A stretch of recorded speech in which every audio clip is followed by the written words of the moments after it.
because you already know what this is about, right? And then also, as I said before, if you're falling off and you feel like, man, we all have this problem from time to time. Me, less of it, because I read and I believe what I'm reading. I don't read anything that I don't believe. Like, so when I'm reading Rooms and Alien Spirits, I'm like, yo, they're really in contact with these spirits. Where did they get this from? Morocco. Who, how? Through Candace. Who is Candace? The Queen of Sheba, who they're calling the Queen of Sheba. And how? Because she was something else. She wasn't just a woman from this world. Well, what was she? You see what I mean? So I'll go on something that will be able to give such a deeper meaning to everything. It's kind of like it's the fertilizer that all of this stuff is sitting in and growing from. So instead of me, like I said, taking the crust and just taking that at face value, I'll look at the depth. Because honestly, because you see the condition of Sudan is in now, you see the condition of that territory is in now. So you can also see that there's things that the women are even doing that are going to eventually spell a disaster for the whole tribe. You can see how just because someone has contact with spirits and that they're the elder, it doesn't mean that they always make the best decisions. They sometimes get caught up in the same thing everybody else gets caught up in, and it just becomes more magnified, though, because they have spiritual activity or a bigger tank that they're in to deal with certain things and to perceive what could be taking place. So this is where your growth comes in, because you're able to then take your experience in the world, because you're in the time machine. Now we're in the future, and then others experience and see what they were practicing and how it worked for them. See if you can make some adjustments on that. Really get a calibration of what time we're actually in. Like, how much time do I really have to deploy my solution? And then most importantly, what is my solution? And if you don't have a solution, that's the question you need to ping to your higher self. I do this to my higher self all the time. So what are we going to do about it? And I know that I'm in tune enough, I'm intelligent enough to find the solution. So even if it doesn't come to me right then, I don't fret. I don't think that, oh my goodness, I'm all doomed, I'm not even going to know what to do. I just ping again. The moment that I think about it again, I say, hey, how do we bring this tribe together even more? If we're dealing with the financial situation, now people can't travel, what's the solution? But I don't ask those questions to my higher self like there is no solution. Like, oh my goodness, what am I going to do about this? I don't ask like that. I ask like, I already know that there's a solution. Now allow my consciousness to be able to formulate that solution based on all of the integers that I know so far, right? And on top of that, I'm not just dealing with rudimentary principles of how the regular world works. I have other components like eniology, resonance, all these other different things that I know are also very factual to also throw in there and say, so how am I, like, can I use any of this stuff over here to help me bring more solutions? So for me, as I tell you in real time, when I started querying about, because I'm not ignorant at all to what's going on in the world. I see things that are going on all around me, and this is why I'm always way ahead of everybody. Like right now, earlier today, I was on the conversation with these guys that were talking about this AI. Now, we've been using this service for a while just to do our search engine inside of our site. But as I'm looking through what is really there, because the developers are just using it for search, and I'm reading all these things that this new service has like created, right?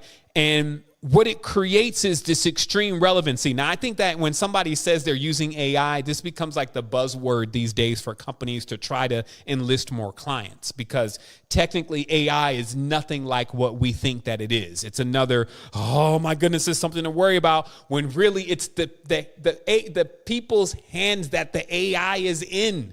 You know, so it's like, we lived through already 2, 3, 4 years of looking at this AI like it's going to be the end of the world. But really, it's the people that are using the AI that is really the concern. The AI by itself can still do almost nothing if it doesn't have a data set to start training it.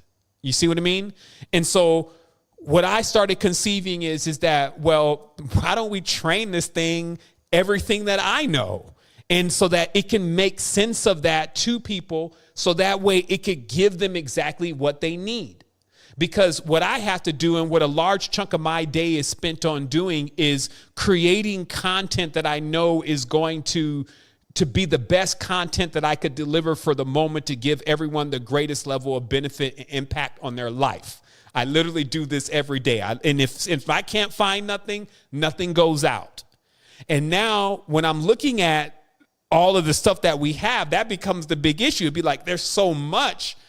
And I'm like, well, that would be good for a person at that stage, but not kind of like where we're at right now. I don't think anybody's ready to hear this again, like on a public scale or a global scale inside of the site. I'd say the global scale and cosmic scale inside of our site. So what this thing is capable of doing is it's capable of looking at the integers that we've already given it, like the genealogy number, the interests, things that when you see them or others see them, that they focus on a little bit more. And then all it does is out of billions of words, which is like the captions in all of our videos, all of these products that we have, all of these different conscious videos, it's just saying, as of today, where you're at right now, based on these integers which we have, this is the best thing for you. Not for all of the other members, but for you. So to me, that's an excellent use of artificial intelligence. And then I deploy that. I don't waste as much time trying to figure out how I'm going to get something unique for everybody.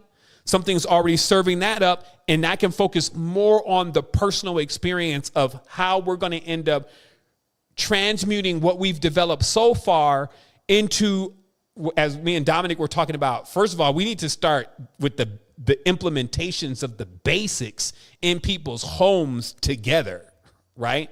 And then from there, we need to start, instead of, we're still playing this checkers, like I'm sitting back here, right? So I know all of these things and I've seen a lot of stuff and I have quite a few people that are with me.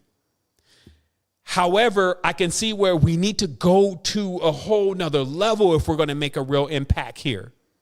So sometimes I have to look at it, it's like, okay, well, there's this technology thing, right? And they have a lot of people caught into that. In fact, technology has replaced spirituality. Let's just say it like it is. On the bigger scope of things, they've replaced their spirituality with technology. Their chi is now computer chips, right? So if we're going to take the Nebuchadnezzar and we're going to dive back into the matrix, it's almost like we would have to dive into that sector and grab those people from there, from a transition of what they're using to something that's even supposed to be more graduated, that they are more graduated than what they're using now, right? So watch this. This is what I have to deal with because I'm not giving up on the whole thing. Like, I don't care. Like, for me, I'm good. I don't have anything to worry about. Like my thing is already spoken for. I already know where I'm going. I've already been there before. So my whole thing is just going to be to totally immerse into what do I need to do to take the reality out of this crazy tailspin of what's written in the stars now and change the story for humanity. What can I do? And I always, when I start thinking like that, just so you understand my process of thought as a mentor, I see like this closet full of costumes, which are all these different roles that you can play.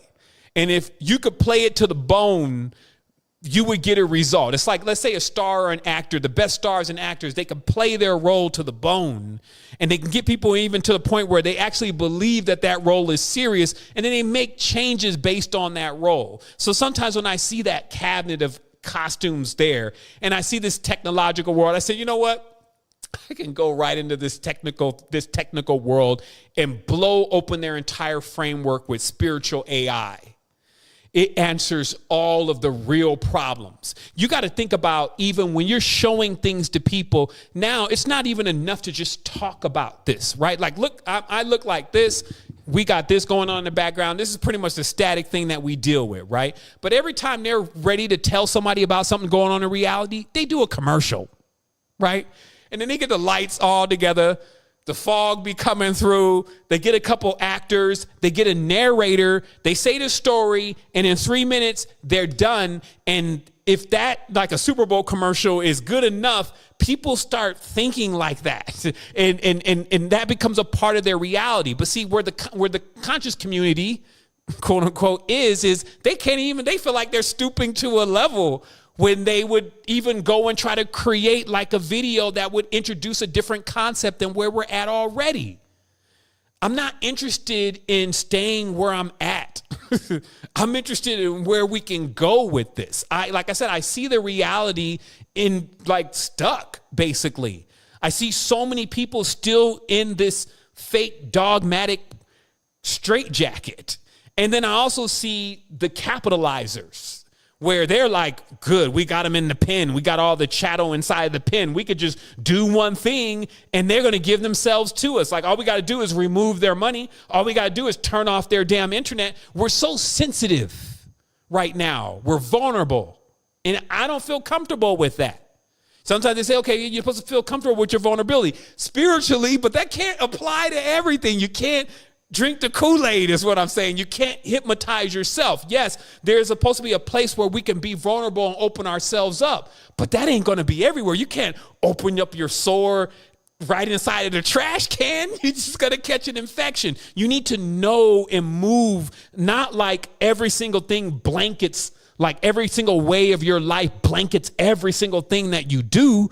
You got to be able to adjust what you're doing to the aspect of life that you're living in that moment, right?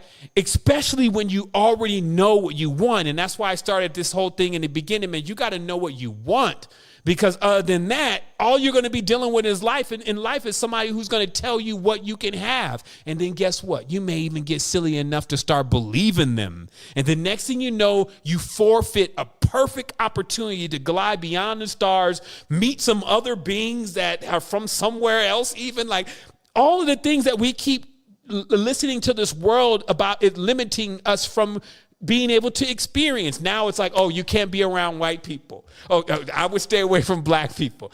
These Chinese are treacherous. These, you know what I mean? It's just like, okay, well, wait a minute. Like, there may be some truth to what you're saying, but it's not like the bigger truth. It's not the higher truth. And that's why I said before, so when you tap into something like Wombs and Alien Spirits or Pierre Sabac's The Murder of Reality, and you sit back for a moment without the stimulus from Marxism and communism making decisions for you for the moment, and you're able to dial in just for a moment, you're not really concerned. Like when I read that, I'm not really concerned about trying to figure out what spirits I'm going to contact because I need some help. That's not my approach. My approach is they're talking as spirits.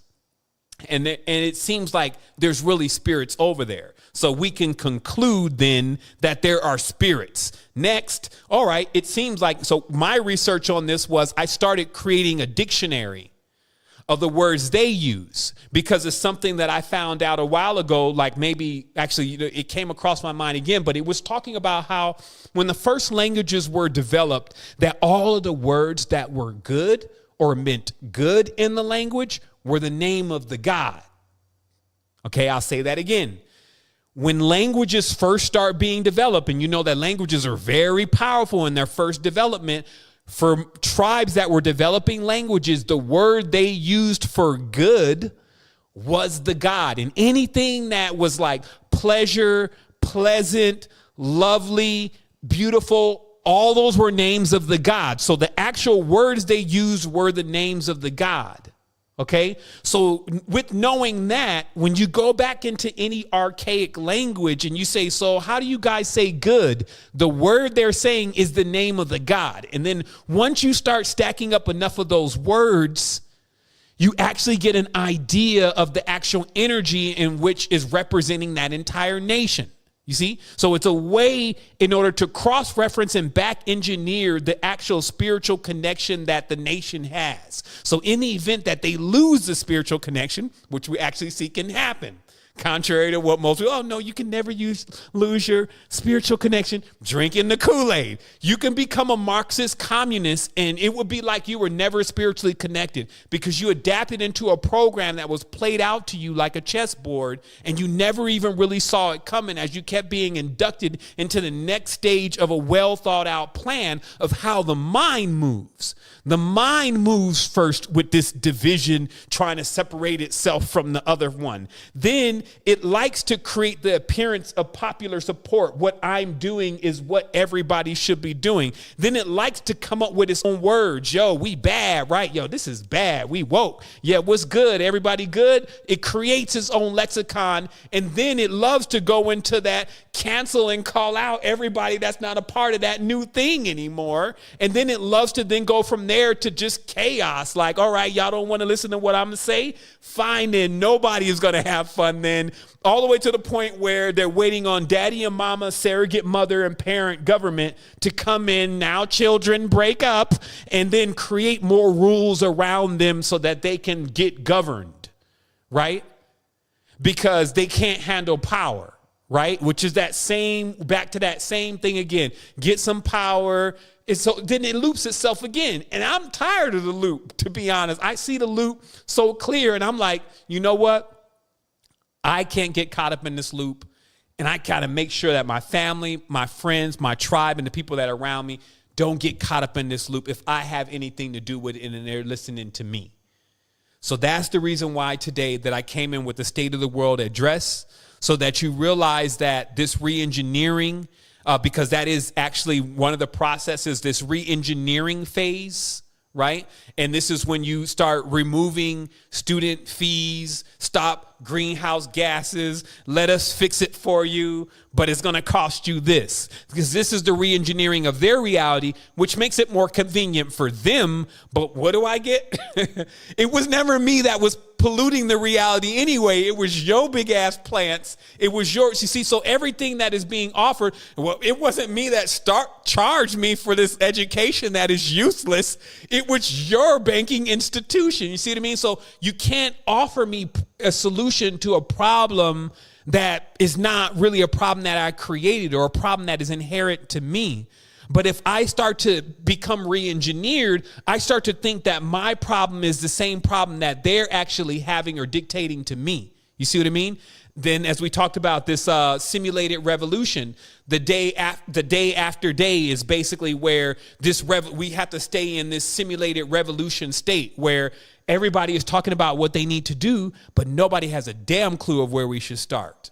That's that unclear part. And I'm saying that anytime we're in the unclear part, all the elders got to stand up. We got to take a moment, come out of Delta, Theta, wherever we're hanging out at, come front and center into the reality, really get woke, and then start to actually really implement things based on what we know is going on around us. Now, that brings me to the conclusion of the conversation today. One second. We have some stages here because there was more notes to this. One second. This is almost done here. And the stages. Okay, so the stages then, and this is just, for your own records. Capitalism to socialism to communism, back to capitalism to socialism, back to communism, okay? So that's the path that they're on. If you want to write it down for yourself, capitalism, it has to go to capitalism after communism has ultimately reigned supreme. Because once capitalism reigns supreme for too long, it sucks all the energy out of everybody in the reality. You can look at the communist cultures and it just drains the reality that it's in because all the energy is going to that one person, that dictator that's on the top. You also have this root. So you start off. So the reason why capitalism reboots things is obviously capitalism is that I can become wealthy. I can actually live different than how everybody else is living. So this is always when everyone's coming off of having to live the same and it's a poor condition. It's a wretched condition. And then somehow we go to a new place, a new world, okay, which is what happened with Western expansion. We go to a new place, a new world. And then in this new place, new world, you're free from your old oppressor. So now there's no more Britain.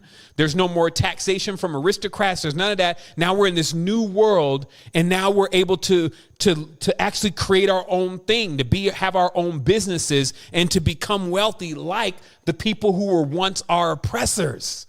That's capitalism. Okay. And so it produces ideas because the person starts saying, well, how am I going to get my piece of the prize? right? But in that process, because again, these systems, they run, but that ultimate purveying communist system is still always back there, guiding it back into that one world government kind of one controller kind of thing. It's like a spiritual monotheism. It's like an external monotheism where everybody serves one thing. But they got to lure them out. So that's, to me, with this whole technological thing. And then people just forgot about spirituality. They just don't know anything about spirits anymore, don't know anything about their body. So they're drawn out of their shell completely. And then now that they're out of their shell, now they're all external. So now they need only external solutions. And they have no idea of what spiritual and internal solutions would look like, right? And then when socialism comes in, socialism is to save their asses from communism. We're going through this phase right now. Communism does create the product of what we're seeing, capitalism, it creates the product of what we're seeing right now, where now there's so much money, especially after the printing of money, there's not enough resources. So meaning that there's way more money out there than there is things to buy. So as people kind of start spending more of this excess money that they have, because money printer go brr, and so as the more money comes in, it's like, well, there's less vegetables, there's less TVs, there's less cell phones, there's less everything to buy, because those are finite resources, right? So capitalism ultimately comes into this huge crash where the money becomes there's too much money, right? And that's kind of the phase that we're in now. And then they have to bring socialism in then, because it's like, well, inflation starts, the dollar's worth nothing, and then there's only this idea of, okay, well, everybody's health needs to be taken care of. All of the necessities, your health needs to be taken care of.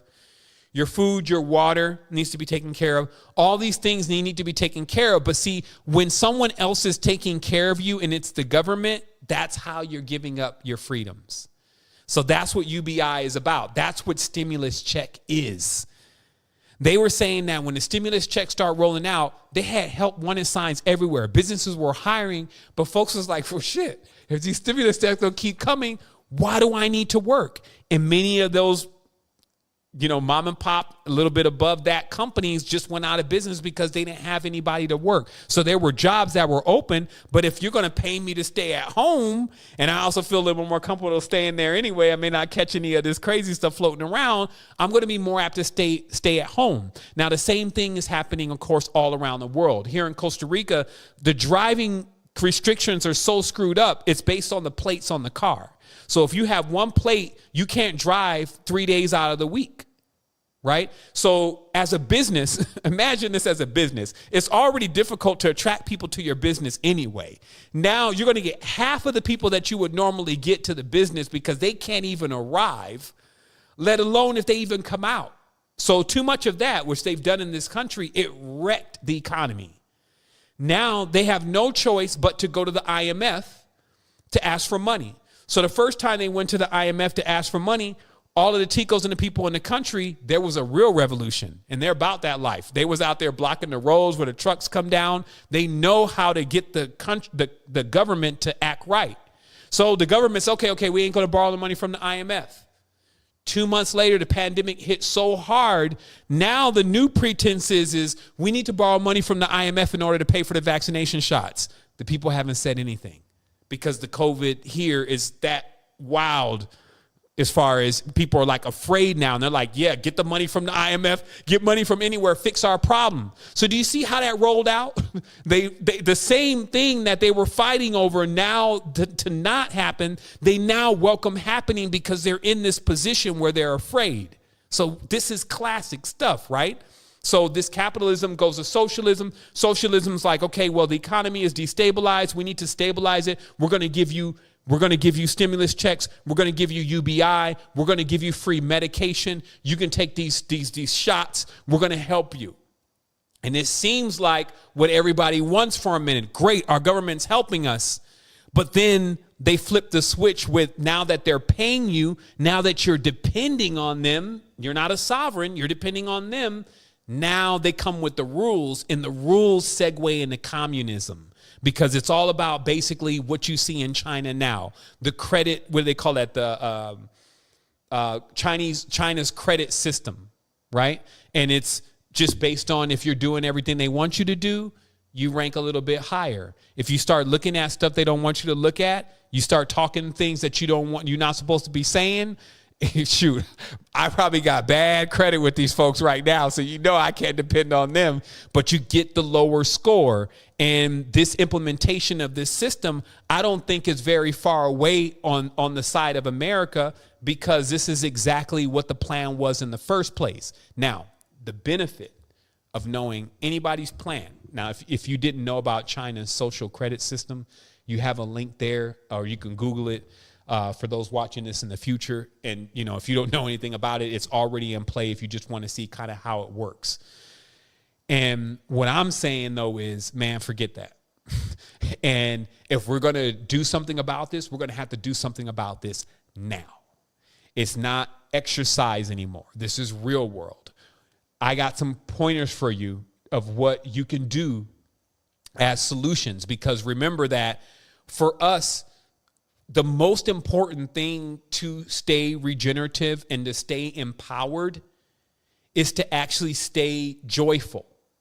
So you can see how with this kind of impending situation happening in the reality, it kind of dampers a bit our overall joy and regeneration principle. And this starts causing us to decay. Okay. So Operation Save Your Own Life has a lot to do with utilizing the resources that have already been placed around you, especially within this tribe. Like our brother was saying, he's hitting the road. He's about to, make his rounds. Is anybody out there? And it's like making these connections. For you, what it is that you have to understand that it's a gesture, especially if you're already in a box where everybody is the devil. Nobody believes what you believe. Everybody is the enemy. You know how you can kind of get in that mindset and you just believe that everybody is kind of wrapped up in it, even the conscious folks, and you don't want to deal with anybody anymore, right? That's a part of this plan, right? What you have to do is you have to defy the odds by basically beating the odds with, as they say, if you're looking for a book, go to a library. If you're looking for people to connect with that are on your level that can assist in making plans, especially in the future, for you to imbue yourself with lots of joy and lots of resources that counteract things like this, you're still going to have to make that decision, because you're the magic. What magic is not just the thoughts that are in your mind, but these hands and these feet that can manifest this stuff.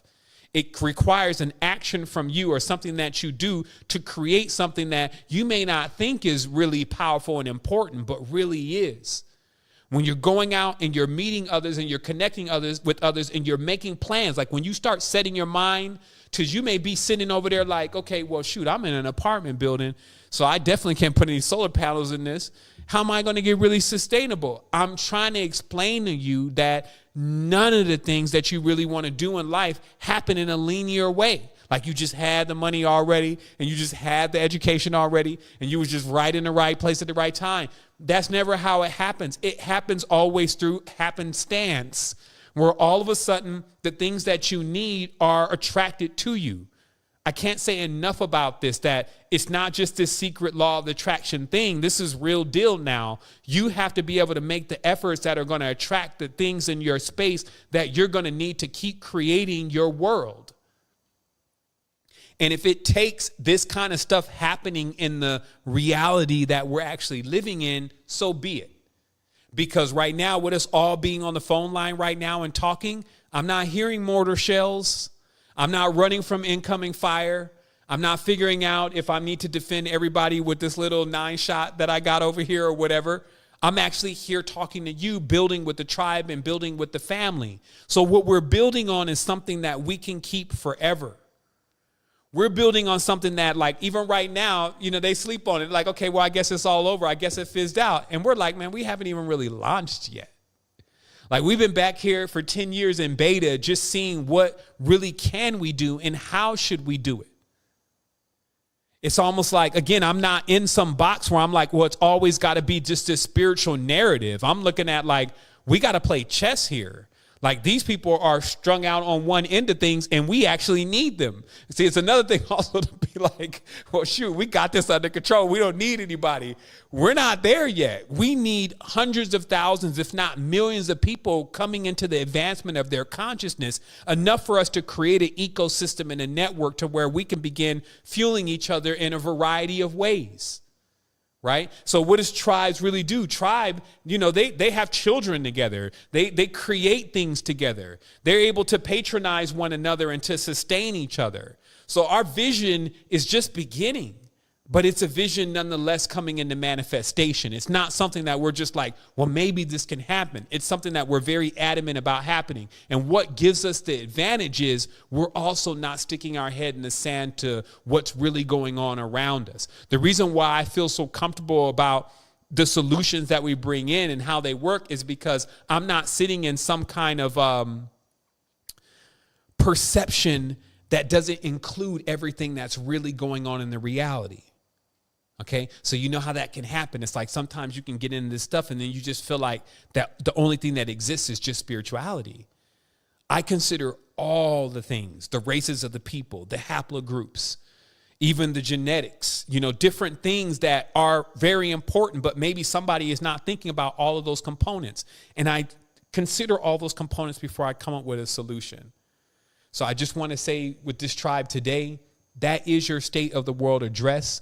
This is what you see happening around you to others so that you can make some sense of it. Like, it's like you're wondering, like, because it's very undefined right now. Things are very confusing, very foggy. You don't really know where the destination is for that particular subgroup, if you may, or that populace. But what you have to be is you have to be that one that actually knows what's going on, knows what's going to happen, and then knows how to maneuver in your own space to get prepared. Right? And to stay prepared. And that preparation, it gives others the foundation around you. Right? It removes their fears so that they can hold up the vibration. The most important things at times is that the people that are around you, that they're not panicking because somehow you're bringing this calm over them. You're bringing this peace to them. Right? Another pointer was I was burning this amber. Give me 1 second.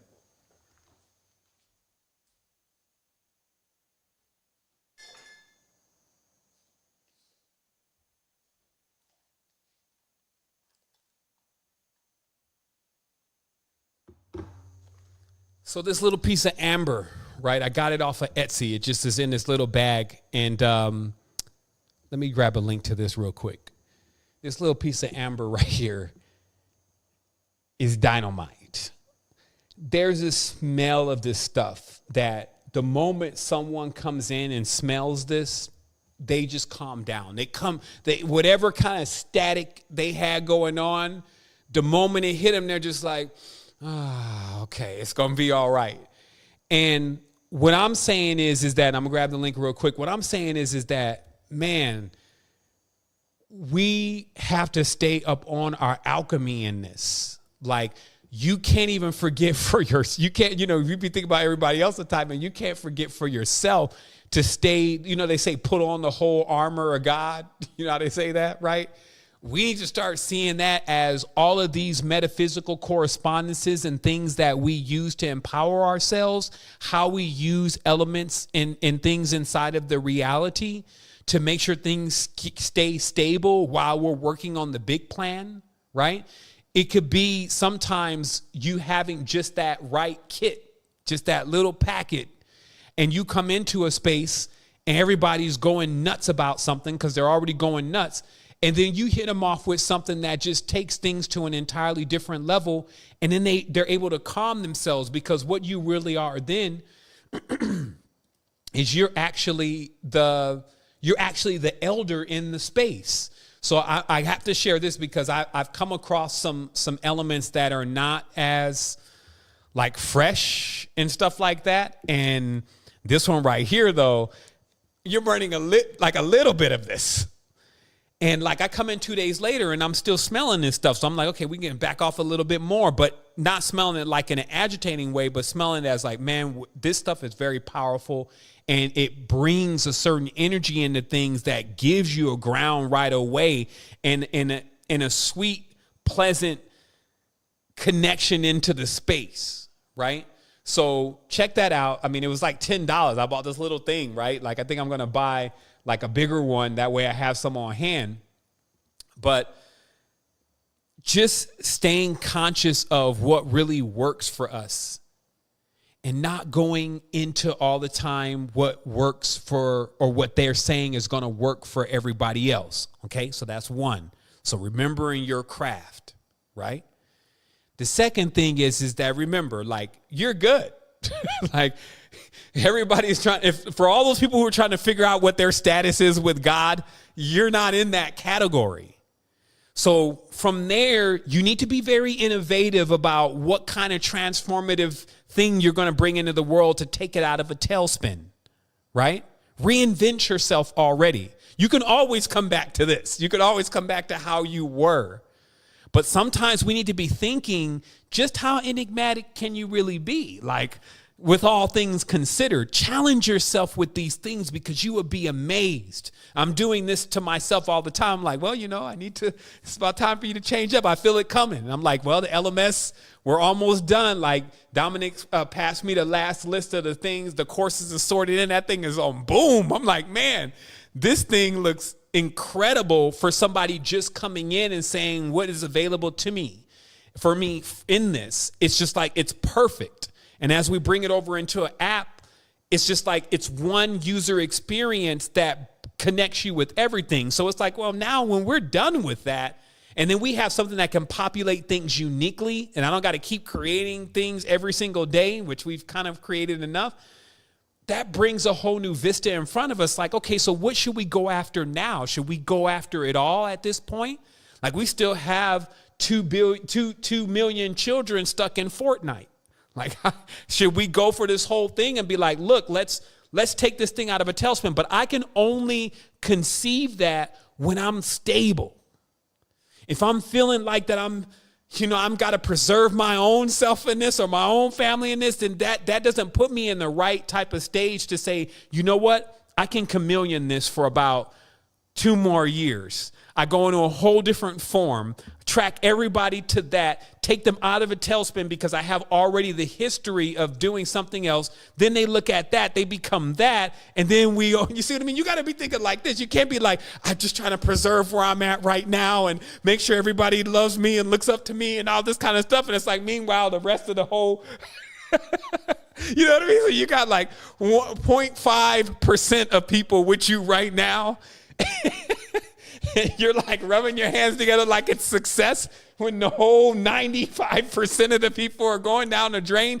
And you could have maybe come up with something that was a little bit more into rare form.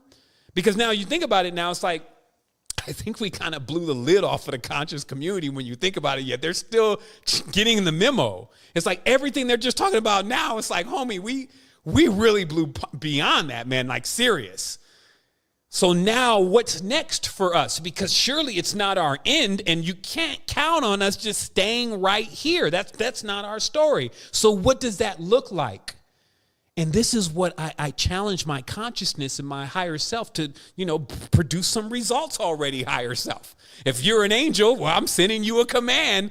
Figure out what the next thing for us is that we're going to do in all of this to keep going into a greater level of enhancement of what we've created already. Surely we ain't plateauing out. There's no limit for us. And don't get caught up in none of these people's boxes and their limitations. And then also know what you can do here. Be very aware of what you can do here and your power and what your elders have done. That's why I look at Janice Bodie and I look at the women in Sudan and I'm like, man, they going in. It's like they dancing, they talking to these spirits and stuff like that. It doesn't mean that I want to go and do that, but it means that I already did it.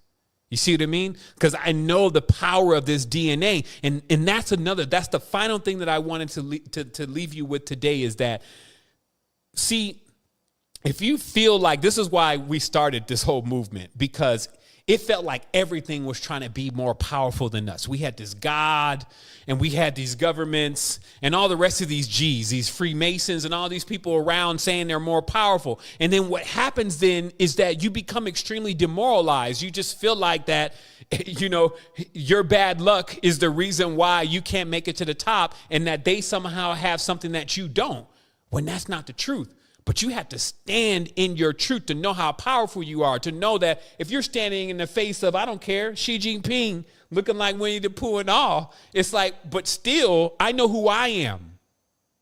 I have only one example of this where, you know, with all respect, you know, the Mamos, you know, the kind of their method of dealing with things is like they talk about little brother.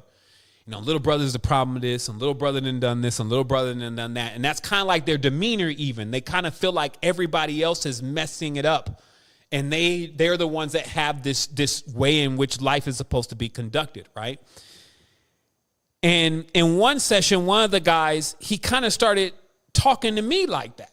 And right away, my higher self was like, what are you talking about? First of all, I'm not little brother. If anything, I'm big brother, because my family, my tribe, my DNA, my people, we put this together. This was what we knew. This is what we were. Maybe you even got past what you know from us.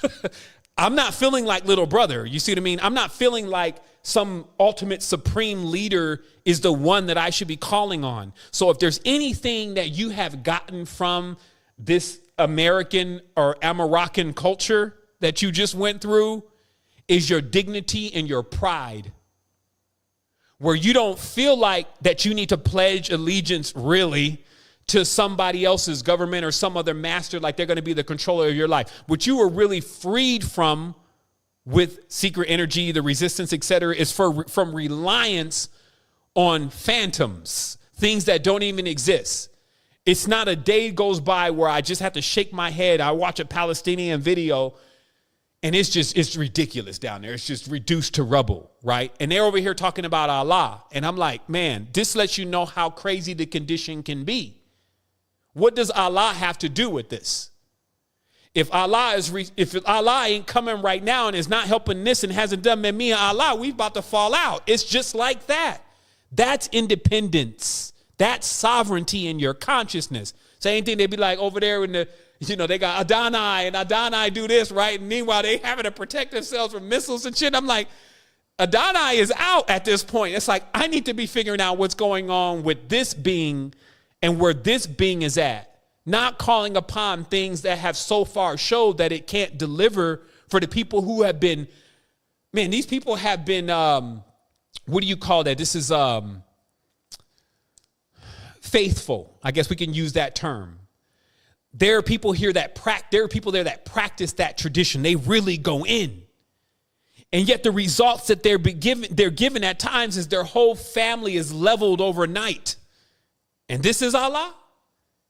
I would be forced to find a greater power. But do you see what could be over your head, though? You got everybody else believing in it. Your family believed in it. All y'all were raised in it. And then you're there holding the DNA. And now you got to write a new story for the DNA. You see what's happening? So in the sky, it seems like every 80 years we go through a world war. And the people who weren't in the war are now in the war. Now it's on our territory. It's totally different to be at war, but it's not in your territory, right? The Iranians, it was on their territory. The Japanese, it was on their territory. America has never dealt with it. Well, if you were a Native American, you dealt with it. But America, as we know it, has not dealt with a foreign occupation. Canada has not really dealt with a foreign occupation except for until a segment of time. Now, the Native Americans that lived there obviously dealt with a foreign occupation. How long ago was that? About 90 to 100 years. So every time 90 to 100 years, whoever's alive then seems to experience a actual occupation in their territory. Now they're spurting out days like July 4th and this kind of thing to expect an event from something alien, right? Whether that's the economy is not working the way it used to, we get an all-out visitation or ideas that there is another being here living with us, or there is an all-out invasion from another country that is an alien. Either way, the way we prepare for these kind of things is to become more familiar with ourselves and our power.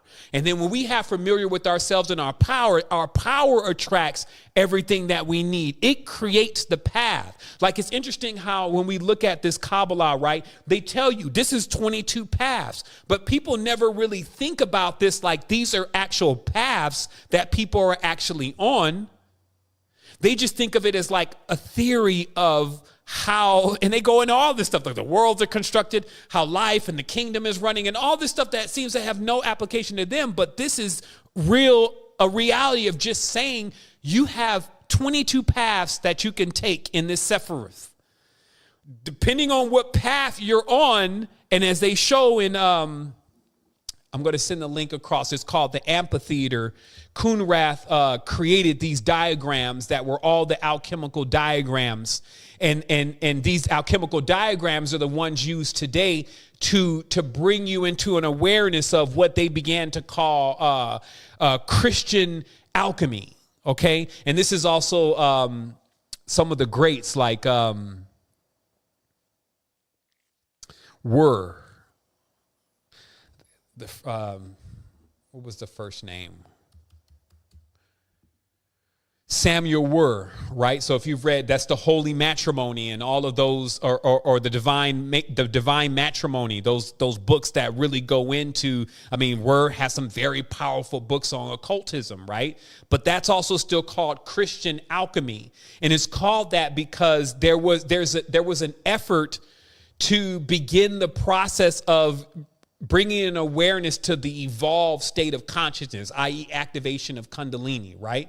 So give me just 1 second here. I'm going to pull this because in this system of Christian alchemy, you had all of the greats of that time practicing that tradition.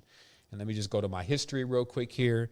Let me type in Kunrath, and that's K-U-N for those seeing. Actually, I think it's K-H. There we go. Kunrath, that's K-H-U-N-R-A-T-H for those looking at this in the future. And if there's no link to this somewhere for you. And the actual presentation here, which I'm copying inside the chat, is called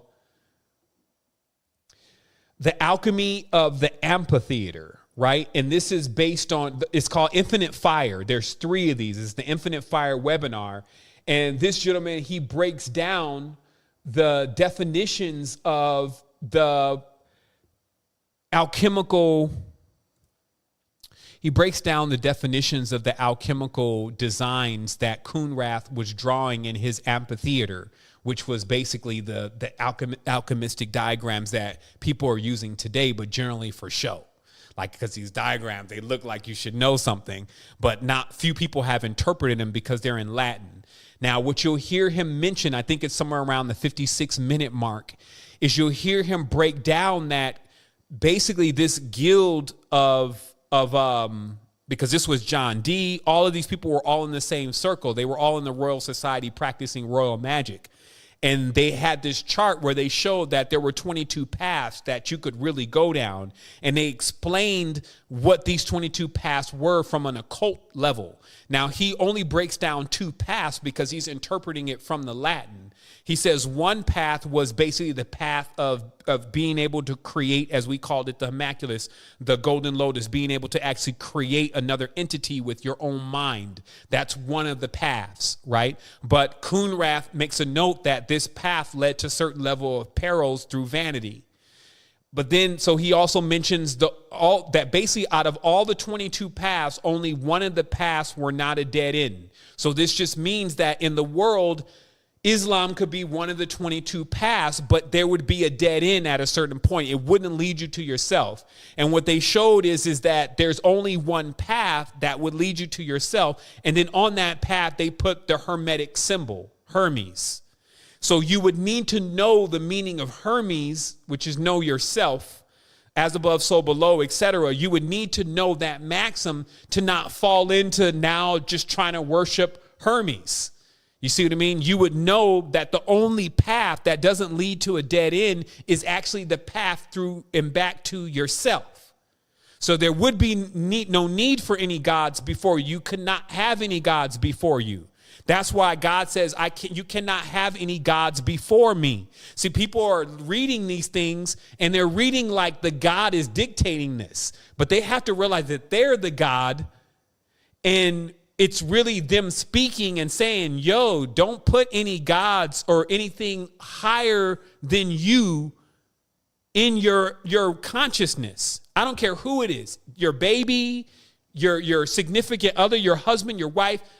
The moment you do that, you block your energy from you to your higher self. Now they're more important than you.